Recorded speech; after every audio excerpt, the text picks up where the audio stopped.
পাতা ঝরার আগে পাতার রং বদলে যায়, আর মানুষ বদলানোর আগে কথা বলার ধরন বদলে যায়। একবার ফ্যামিলি প্রবলেমে পড়ে দেখুন, দেখবেন দুনিয়ার কোনো কিছুই ভালো লাগবে না।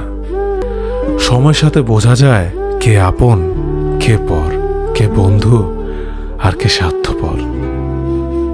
বিশ্বাস আর ভালোবাসা এমন একটা জিনিস যেটার মর্যাদা সবাই দিতে পারে না।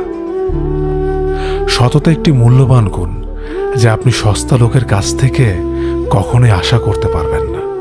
ছোটবেলা শিখেছে, তুমি কখনো ক্ষতি না করলে কেউ তোমার ক্ষতি করবে না। বাস্তবে যা শিখেছি, তুমি যার ভালো চাইবে সেই সবার আগে তোমার ক্ষতি করবে। আমি বিশ্বাস করি, যা কিছু তোমার প্রাপ্য তা তুমি পাবেই। এই জগতের কোনো শক্তিই তোমাকে তা থেকে বঞ্চিত করতে পারবে না।